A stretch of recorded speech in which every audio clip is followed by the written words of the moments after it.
नमस्कार मेरे प्यारे दोस्तों, मैं हूं प्राध्यापक डॉक्टर राजेंद्र रघुवीर Deshpande from Pune, Maharashtra state, India. मैं आप सबका मेरे आयुर्वेदा एकेडमी यूट्यूब चैनल में सहर्ष स्वागत करता हूं। मेरे प्यारे दोस्तों, for paid online consultation, doctor Deshpande sir has Ayurveda academy and expert team of the doctors. मेरे टीम में सब प्रकार के डॉक्टर्स मेरे मार्गदर्शन के द्वारा काम करते हैं, चाहे वो बच्चों के डॉक्टर, स्त्रियों के डॉक्टर, सर्जन, फिजिशियन, सब कुछ। तो किसी को भी पेड ऑनलाइन कंसल्टेशन की जरूरत पड़े तो 9226810630 पर व्हाट्सएप के द्वारा सिर्फ संपर्क करें। कृपा करके फोन करने की जरूरत नहीं है, उसका टाइम भी हमारे पास नहीं होता। ठीक है, नंबर डिस्क्रिप्शन में दिया हुआ है।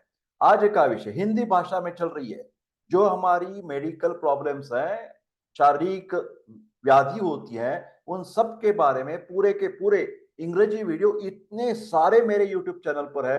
लोगों की डिमांड थी, सर हिंदी हिंदी हिंदी, तो अभी चल रहा है हिंदी। हाँ, राजयक्ष्मा और आयुर्वेद, ऐसा आज का विषय है। कोई चिंता की बात नहीं, शास्त्रीय माहिती सरल तरीके से डॉक्टर देशपांडे। हाँ, राजयक्ष्मा, ये जो हमारा व्याधि का वर्णन आयुर्वेद में मिलता है, उसका मिलता जुलता समांतर तरीके से चलने वाला मॉडर्न अर्वाचीन साइंस का विषय है ट्यूबरक्यूलोसिस। ध्यान से सुनिए। तो राजयक्ष्मा और ट्यूबरक्यूलोसिस की संकल्पना समांतर तरीके से समझने की कोशिश कीजिए। कभी भी एक के ऊपर चिपकाने की कोशिश कभी भी कौन सी भी व्याधि में मत कीजिए। मतलब मैंने अभी ऐसा नहीं कहा कि राजयक्ष्मा is equal to tuberculosis, no, उनकी विचारधारा अलग है।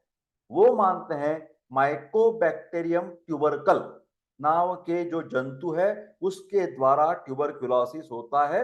ये सही बात है, उसमें कोई मतलब कंफ्यूजन की बात नहीं है। फिलहाल वो इंफेक्शन क्यों होता है, इसके लिए पहले आयुर्वेद के कारण जानने से आपको जरूर फायदा मिलेगा। ट्रीटमेंट में कैसे फायदा मिलेगा? ट्रीटमेंट में मैं ऐसा नहीं कहना चाहता कि आप ट्यूबरकुलोसिस की एकेटी एंटीकॉक्स ट्रीटमेंट छोड़ दीजिए, क्रॉस कर दीजिए और सिर्फ हमारा आयुर्वेद लीजिए, ऐसा मैं नहीं कहूंगा, क्योंकि वो शास्त्रीय नहीं है। तो जो एकेटी ट्रीटमेंट चल रही है उसमें कुछ दिक्कत आ रही है, रेजिस्टेंस केसेस हैं, या वो ट्रीटमेंट के कुछ साइड इफेक्ट्स हैं, लीवर के ऊपर परिणाम हो रहे हैं, कान के ऊपर स्टेप्टोमाइसिन का बाधिरी आ जाता है ना, रिफेम्पिसिन का लीवर टॉक्सिसिटी हो जाती है। तो ये हमें इससे बचना है। और एलोपैथिक दवा की वजह से कई कबार कुछ लोगों में थोड़ी सी दिक्कत आ सकती है, तो उनको लिए ये आयुर्वेद की जो सोच है, जो ट्रीटमेंट है, वो समांतर लेने से बिल्कुल डबल फायदा मिल जाएगा, निश्चित रूप से फायदा मिल जाएगा। चालू करते हैं आज का विषय, राजयक्ष्मा और आयुर्वेद। अनेक रोगों के द्वारा उत्पन्न होने वाला तथा बहुत से रोग उत्पन्न करने वाला ये रोग, ये व्याधि राजयक्ष्मा, राज का मतलब किंग, तो सब में इसका महत्व ज्यादा है। क्योंकि जब हमारी अनेक विध व्याधि के द्वारा हमारी इम्यूनिटी कम हो जाएगी, तो ये माइकोबैक्टीरियम ट्यूबरकल हम के ऊपर आघात कर देंगे, इन्फेक्शन कर देंगे। और जब हमें ट्यूबरकुलोसिस हो जाता है तो उसी के साथ साथ और कुछ व्याधियां जुड़ जाती हैं। तो ये व्याधि महत्वपूर्ण है, ऐसा आयुर्वेद का भी मानना है। शरीर की बाह्यतः और अभ्यंतरतः संपूर्ण क्रियाओं का क्षय करने से क्षय कहलाता है। क्षय का मतलब डेफिशिएंसी। हमारा वजन घट जाएगा, हमारी भूख कम हो जाएगी, चेहरे की रौनक चली जाएगी, शरीर का तेज चला जाएगा, कांति चली जाएगी, कलर चेंज हो जाएगा, एनीमिक कंडीशन आ जाएगी। तो कौन सी भी तरह से रस, रक्त, मांस, मेद, अस्थि, मज्जा, शुक्र, ये जो 7 धातु है, कभी ना कभी किसी ना किसी तरह से उसमें डेफिशिएंसी आ जाएगी, व्याधि क्षमत्व कम हो जाएगा। रस इत्यादि धातु का शोषण होने के कारण इस रोग को शोष भी कहा जाता है आयुर्वेद के हिसाब से। आयुर्वेद का कहना है कौन सी भी ट्रीटमेंट लेनी है तो पहला सूत्र क्या है? संक्षेपतः क्रियायोगो निदान परिवर्जनम। सबसे पहले कारण ढूंढने की कोशिश कीजिए, और कौन सी भी व्याधि में आपको ट्रीटमेंट अच्छी होनी चाहिए तो कारण जितना हो सके उतने दूर करने की कोशिश कीजिए, वो टालने की कोशिश कीजिए। तो ये राजयक्ष्मा की इम्यूनिटी कम होने का कारण है वेगावरोध। जो लोग नेचुरल इंस्टिंक्ट होते हैं, हमारे भूख लगती है तो खाना खाना चाहिए, प्यास लगती है तो पानी पीना चाहिए, पेशाब को जाना है तो पेशाब को जाना चाहिए, संडास की भावना आ गई, डिफिकेशन लैट्रिन, तो लैट्रिन जाना पड़ेगा। ये नेचुरल इंस्टिंक्ट जब हम रुकाते हैं तो उसको आयुर्वेद ने एक शब्द दिया है, उसका नाम है वेगावरोध। वेग का अवरोध करना, उसको रुकाना, स्टॉप करना गलत गलत चीज है। वात, मूत्र, पुरीश इत्यादि जो अधारणीय वेग है, जिनको रुकाना नहीं है, वो जब हम बार बार रुकाते हैं तो हमारी इम्यूनिटी कम हो जाएगी, माइको बैक्टीरियम ट्यूबरकल आ जाएगा। ये सच्ची बात है। आप देखिए, लोगों को पूछिए, जिनका भी ट्यूबरकुलोसिस चल रही ट्रीटमेंट, उन लोगों को जाकर पूछिए कि आपकी पूरी जीवन में इसमें से कुछ कारण मौजूद थे या नहीं थे। मेरे को खात्री है, मुझे खात्री है। हा? दूसरा कारण है क्षय। अगेन, हमारी इम्यूनिटी, क्षय का मतलब कम कम कम कम, लेस लेस लेस। अतिमैथुन, हमारी प्रकृति के हिसाब से, हमारी ऋतुमान के अनुसार कैसे किसने क्या सेक्स करना है, आयुर्वेद ने बताया है। उन नियमों को पालन छोड़कर कभी भी कितने बार भी ऋतुमान का संदर्भ न देख के, प्रकृति का हिसाब किताब न रख के जब आप संभोग क्रिया में मग्न रहेंगे, इम्यूनिटी कम हो जाएगी, माइको बैक्टीरियम ट्यूबरकल आ जाएगा। अनशन, बिल्कुल प्रकृति, वात प्रकृति है, पित्त प्रकृति है, और बार बार आप उपवास कर रहे हैं, फास्टिंग कर रहे हैं, लंघन कर रहे हैं, बेकार वाली चीज है। आपको किसी कारणवश रक्तस्राव की शिकायत है, ब्लीडिंग डिसऑर्डर्स, तो वो भी एक कारण बन सकता है, अपनी इम्यूनिटी कम हो जाएगी। जैसे कि हिमोफीलिया बीमारी है, इडियोपैथिक थ्रोम्बोसाइटोपेनिक परप्यूरा जैसी बीमारी है, जिसके लिए हम ट्रीटमेंट देते हैं भैया। आयुर्वेद के एकेडमी के डॉक्टर्स आईटीपी पर ट्रीटमेंट देते हैं। किसको तकलीफ है, जरूर हमारे पेड कंसल्टेशन के लिए व्हाट्सएप कर दीजिए। शारीरिक और मानसिक कारण भी हो सकते हैं, जैसी ईर्ष्या हो जाती है, खामखाम हम वर्कोहोलिक हो जाते हैं, एम्बिशियस हो जाते हैं, द्वेष मत्सर करने लगते हैं, गंदगी की चीज है, पूरा शरीर उसको खा जाएगा। ये बीमारी, इसकी बीमारी पूरे शरीर को डैमेज करेगी।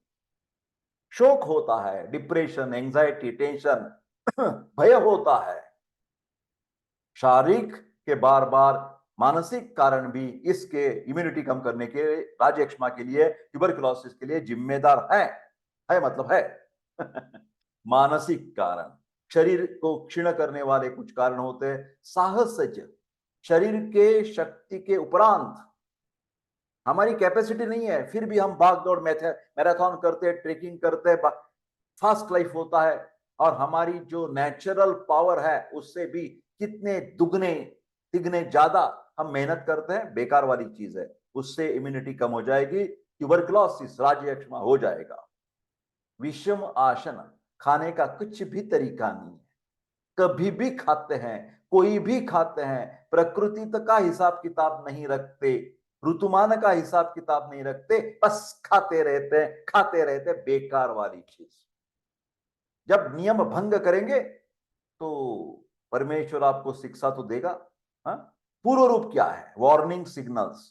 ये राजयक्ष्मा ट्यूबरकुलोसिस होने से पहले, कई दिन पहले, इस पेशेंट को अग्निमांद्य हो जाता है, भूख नहीं लगती, बिल्कुल खत्म, खाना हजम नहीं होता, सांस लगती है, हाँ, खांसी आ जाती है, कभी कभार उल्टी भी हो जाती है, नाक में से पानी गिरता है, हाँ, तो प्रतिशाय, खांसी, ये सब आ जाता है, पूरे शरीर में दर्द करने लगता है, मांस खाने की इच्छा होती है। क्यों क्यों क्यों? क्योंकि हमारे शरीर में ट्यूबरकुलोसिस, राजयक्ष्मा की वजह से प्रथिन द्रव्यों की कमी होती है, प्रोटीन्स आर बिकमिंग लेस। तो इसीलिए आप तो जानते हैं, मॉडर्न डॉक्टर्स भी टीबी के लिए बोलते हैं दूध पीना आवश्यक है, अंडी खाना आवश्यक है। क्यों?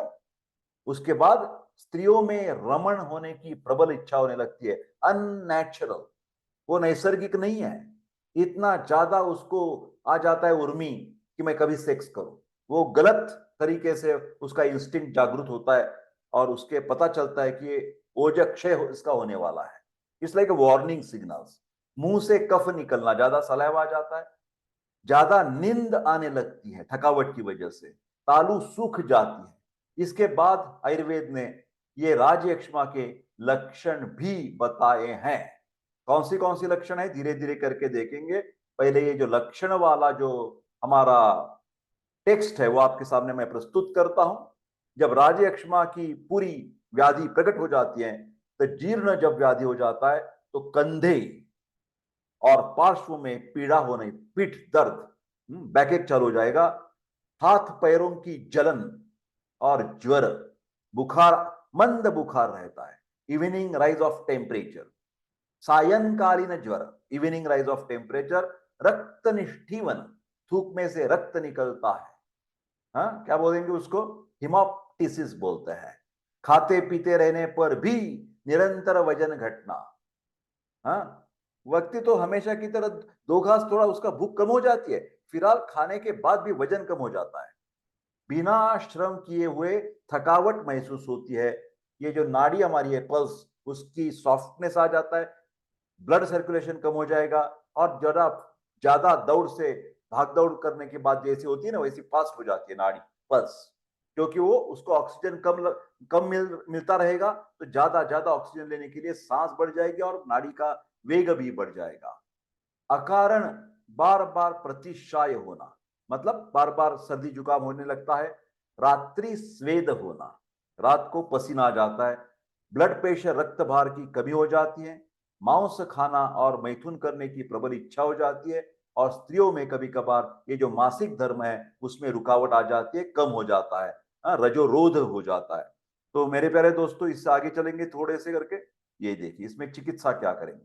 चिकित्सा में पहले तो रसकल्प, मतलब जिसमें पारागंधक है, जो कैटलिस्ट की तरह एक्ट करते हैं। एक है सुवर्ण मालिनी वसंत, दूसरा चंद्रोदय रस, राज मृगांक रस, कनक सुंदर रस, लोकनाथ रस, रत्न गर्भ पोटली रस, चुड़ामणि रस। यह सब रसकल्प है जिसमें पारगंधक के कारण ये बहुत शीघ्र गति से काम करते हैं और इसकी शेल्फ लाइफ भी अच्छी होती है।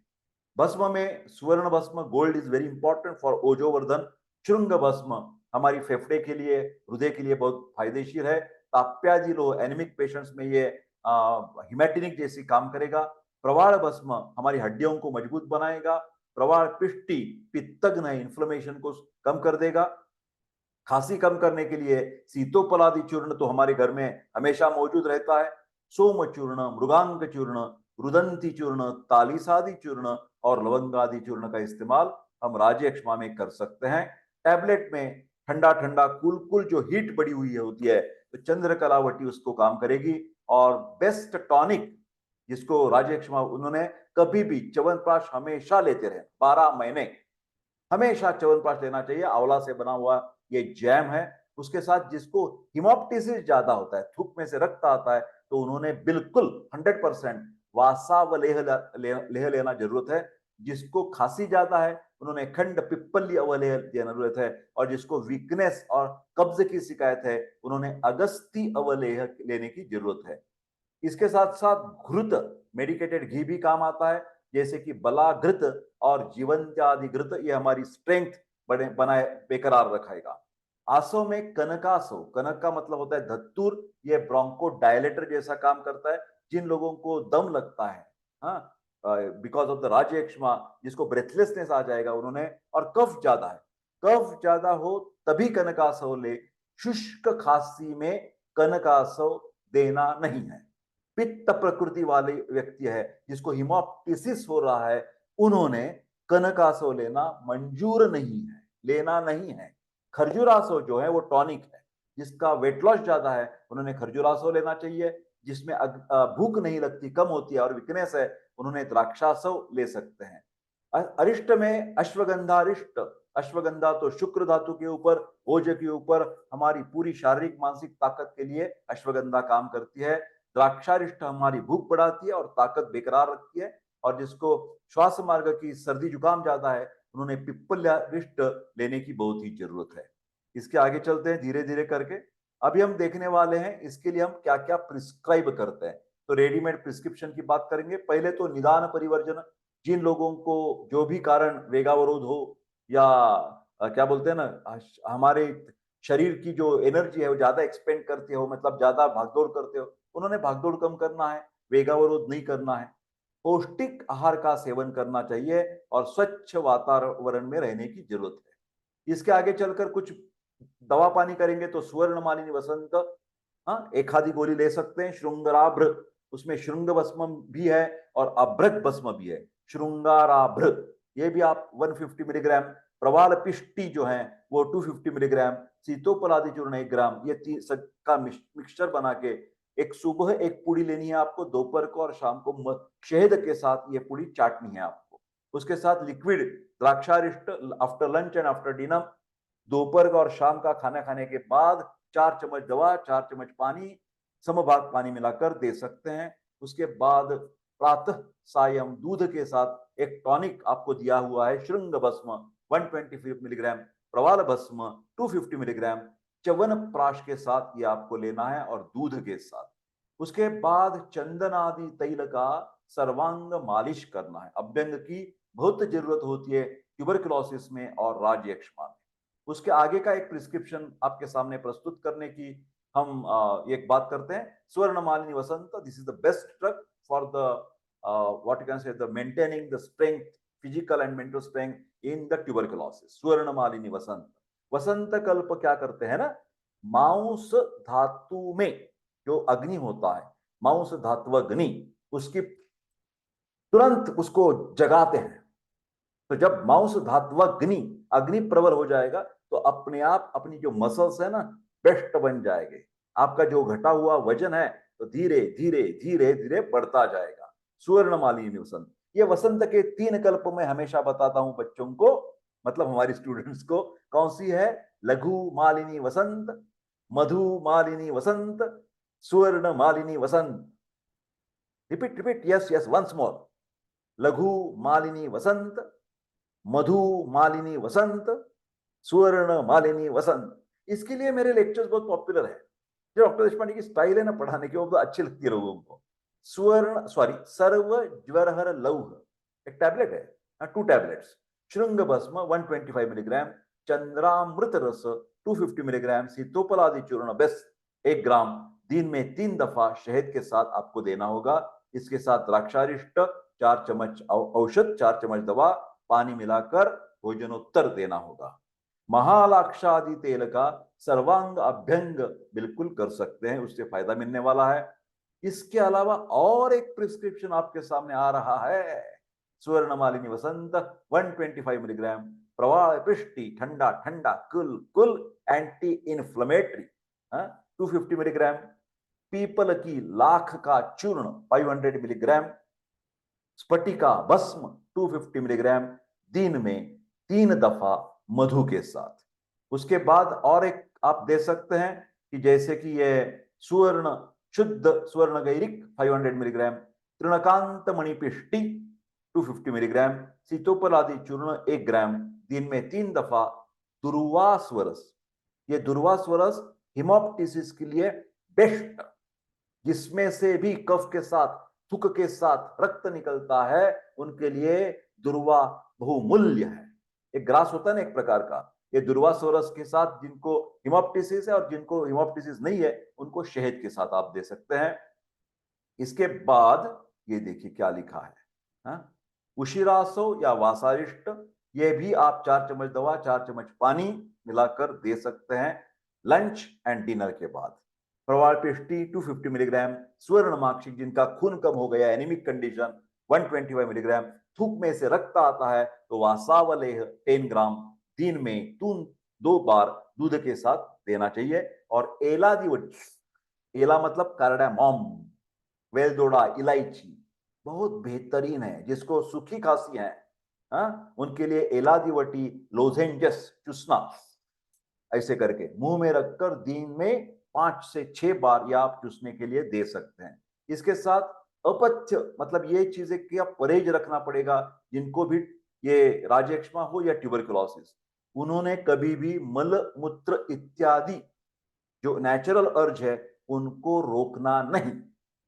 जब भूख लगती है खाना खाना, प्यास लगती है पानी पीना, नींद आती है रात को उस समय सो जाना, स्क्रीनिंग टाइम मत बढ़ाना, किसी प्रकार का अतिरिक्त शारीरिक श्रम नहीं करना चाहिए, ज्यादा मैथुन भी नहीं करना चाहिए, रात्रि जागरण बिल्कुल नहीं करना चाहिए, दुस्साहसिक क्रिया नहीं करनी चाहिए, रुक्षता कारक आहार तथा पेय का निरंतर सेवन नहीं करना चाहिए, विषमाशन नहीं करना चाहिए, विरुद्धन इनकॉम्पैटिबल फूड ये नहीं करना चाहिए, तरबूज कुल्थी ये बहुत उष्ण होता है, उड़द उड़द तो चलती है, लहसुन ज्यादा नहीं खाना जिसको तुक में रक्त आता है, लहसुन इज वेरी हॉट, लहसुन गार्लिक, खट्टा तौते कशेले कटु स्वाद वाले पत्र शाक नहीं लेने हैं, विरुद्ध द्रव्यों का सेवन जैसे मैंने अभी बताया इनकॉम्पैटिबल फूड नहीं लेना है, सभी विदाह कारक पदार्थ जो जलन उत्पन्न करते हैं, गैस्ट्राइटिस एसिडिटी उत्पन्न करने वाले, हाँ, जैसे फ्राइड फूड बोलते हैं,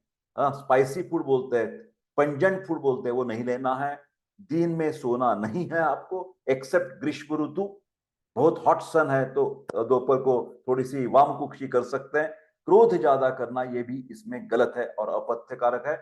मेरे प्यारे दोस्तों, आज का इस वीडियो में मैंने आपको ट्यूबरक्लोसिस की समांतर जो व्याधि आयुर्वेद ने बताया है राज्यक्षमा, उसके बारे में थोड़ा सा मार्गदर्शन किया है। आपको विनंती है कि वीडियो लाइक शेयर कर दीजिए और हो सके तो मेरा चैनल सब्सक्राइब करने की हमेशा, क्योंकि वो ही मेरा ऑक्सीजन है। तो आपका सब्सक्रिप्शन मतलब सब्सक्रिप्शन तो फ्री ऑफ कॉस्ट है, तो उसमें से हमें एक एनर्जी मिल जाती है। तो बहुत बहुत धन्यवाद, मिलते हैं अगले वीडियो में, तब तक स्वस्थ रहे और खुश रहे। बहुत बहुत धन्यवाद।